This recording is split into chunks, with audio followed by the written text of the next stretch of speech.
August 7th, 2012, Tuesday. At 0700, Connors opened the door to the first team's common room. All the alphas were up with the laptop sitting in front of them. "Good morning, first team. I hope you slept well," Connors said. "We didn't, thank you very much," Midas said. "Are you complaining?" Connors said. Darkspeed, Olympian, and the others tried to make eye contact and shake their heads no. Midas was fed up and didn't mind saying so. "Yeah, I am. I'm writing this thing up for you, not for me. I don't feel it. I'm a kid. I never once thought about being a superhero before a month ago. Now I have to come up with some super answer for something I never asked to do." Virtuoso reached out and touched Midas' mind. She read what he was feeling. Virtuoso felt really bad. Her friend had been hurting, and with all the excitement, she missed it. Connors made the look that coaches do when they're about to come down on a student or yell. Virtuoso sat forward a few inches fast to draw Connors' attention. When he looked at her, she made the no face and shook her head. To her surprise, Connors stopped. "Everyone get down to breakfast. Virtuoso, stay here. I have to talk to you about the main hall," Connors said. Once the others left, Virtuoso spoke first. "The kid is about to pack up everything and go home. He didn't say anything yesterday to the rest of us, but he got slaughtered at anchor class. The others are so much better trained. He just doesn't think he's up to being a superhero. More pressure won't help. I'll keep that in mind. Join your team." Virtuoso joined her team at the table. Everyone was shoring up Midas, encouraging him. Reminding him that he was the youngest and least prepared for Alpha. It seemed to help. Olympian then pulled out several printouts of newspaper clippings. "Look what I have." He passed around the clippings from 1975. They all had a common theme. Manchester Jack, the young superhero with great strength. "There are no pictures. Didn't they have photographers in 1975? Darkspeed asked. "This is more intel than you have," she said. "So now what? We try to find something else?" Bioforce asked. "No, we get to class," Darkspeed said. In the classroom, the discussion was the same as Virtuoso read some of the news clippings out loud. Miss Waldron walked in on cue. Olympian kept talking for a moment before noticing her. First team quickly put the clippings away. "Nice to see everyone is so interested in school," Miss Waldron said. That wasn't about class, sorry," Olympian said. "Well, what was it about?" There was silence. "Tell me or I'll collect the notes you were passing and have a look myself." Darkspeed headed off any further misunderstandings. "Not notes, copies of newspaper clippings." "Let me see them," Miss Waldron said. Darkspeed collected them all up and brought them to the front of the room. Miss Waldron started looking over them. "Manchester Jack? What are these for?" Miss Waldron said. Virtuoso was still unhappy with herself for not paying attention like she should have, so today her mind reading was on full blast. She heard Miss Waldron's thoughts and saw a way to get more information. "Let me take lead," she thought to everyone but Darkspeed. "We were doing a study of superheroes, trying to rate past heroes. We're trying to decide if Manchester Jack would have been alpha material. Since all we have are these clippings, we decided against him," Virtuoso said. "Hold on a minute. He's one of the best the UK had. Once the war started, we lost track of where he was sent, but he was definitely alpha material," Miss Waldron said in a proud Scottish accent. "How could you possibly know that? You weren't born yet," Virtuoso said. "No, but I spent a few weeks with my aunt every summer. She was on a passenger ship that had engine problems, nothing life-threatening. He answered the distress call and towed the ship in. He was really young, looked like a child." "Your aunt thought he looked like a child?" she asked with one eyebrow cocked. "No, I thought he looked like a child." Virtuoso smiled and asked her, "How do you know what he looked like?"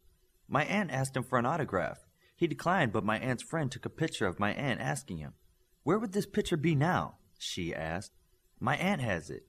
It's on her wall in her living room." "Jilly, can you hear me?" she thought loudly. "What? Oh, get an address for the aunt. Got it," Virtuoso thought back. "Is there any way we can get a copy or a scan of the picture?" Darkspeed asked. "Let me think. I could call my brother. He's an HU rep in England.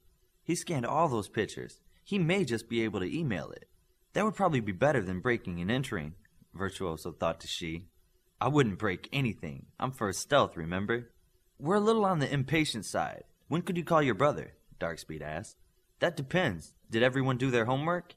Everyone quickly said yes, except Olympian. "I kinda stayed up working on the assignment Connors gave us." "You didn't get your academic work done?" Darkspeed asked him. "No, you heard Coach. This was #1 priority. So, by deduction, my assignments were not a priority. At least, not enough to get done," Miss Waldron said. "No, that's not what I meant. I'm sorry I didn't get my assignments done. Everyone else was able to get theirs done. It's my fault, Olympian said. Miss Waldron was not inclined to beat him up after taking on personal responsibility. So long as you make it up tonight, along with any new assignments, agreed? So long as I don't break an arm tonight, too. You broke an arm last night? Connors was teaching him wrestling and broke his arm. Almost made him cry, Virtuoso said with a smile. Oh, you poor thing. I can't believe how rough they are on you, and your first day as well. I think I'll be having a little chat with the coach before you see him again. No, that won't be necessary, Olympian said. Yeah, if you want to make it up to him, just call your brother for him, Midas said. Virtuoso dropped her face down at her desk. How can he be so smart and so obvious all at once? She thought. All right, what's so important about this picture? Miss Waldron asked. Nothing, it's just... Darkspeed started to speak. Virtuoso saw a character flaw she hadn't seen in Miss Waldron before. Insatiable curiosity. It means everything. That picture has in it clues to a mystery that we haven't been able to solve. Only that picture will give us the answer we're looking for. It's very important. What mystery? It's so important we've hacked the computers here, outside, scoured the internet, checked these news clippings from 1975, called in favors and read minds. That picture and only that picture is the last piece of the puzzle. The answer to why there was a HU-ordered media blackout on Manchester Jack. What mystery, I said? Miss Waldron was now up in arms. I can't tell you. None of us can. I won't get the picture if you don't tell me. Okay, we'll compromise. You get a copy of the picture in your possession and we'll tell you everything. Once you've heard the mystery, you give us the copy, Virtuoso said. Miss Waldron didn't like being held up by her students, but it was a decent compromise. She nodded and pulled an earpiece out of her pocket. Once the earpiece was in place, she walked outside of the classroom. I can't believe we hit pay dirt like this so quickly, Olympian said. Shh, I'm listening, she said as she concentrated on the door. Me too, Virtuoso said. Shortly, Miss Waldron came back in. The picture will be in my inbox by first lunch. Now, let's get to work. Miss Waldron then started dividing into her other selves. Today was better for first team. They knew what was expected and what was needed. Each of the students worked with their private instructor at their own table, right up until the bots brought in the lunch carts. Break for first lunch, Miss Waldron said as she joined back into one person. Once together, she walked back to her own workstation and started typing. First team started moving back to where she was, with the intent of watching her. I may not have the picture. Shoo! Go eat your lunch. The alphas went to the trays to start fixing a plate. The drinks brought by the bots were also distributed. Everyone moved to the front desk and started talking. All talking stopped when they heard the printer working.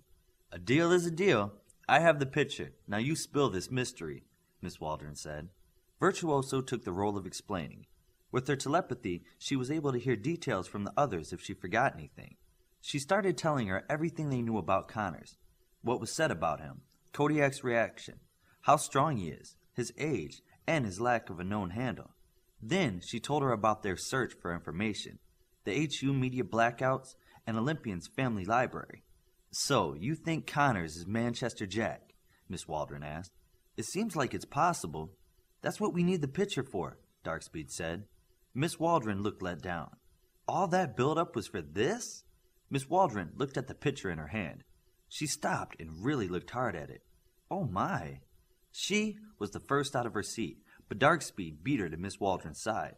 It looks like a young kid, he said. He said he was 51. How old would he have been here? The date on the news clipping that described this incident was from early 75. That would make him 13 or 14 in the picture, Olympian said. May I? She asked as she reached for the picture.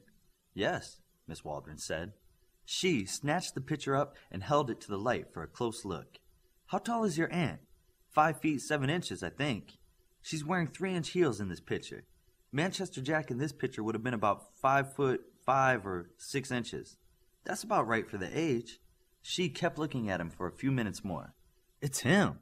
She handed the picture to Darkspeed and went back to her seat. Wait, how can you be sure? Darkspeed asked. Figure the odds.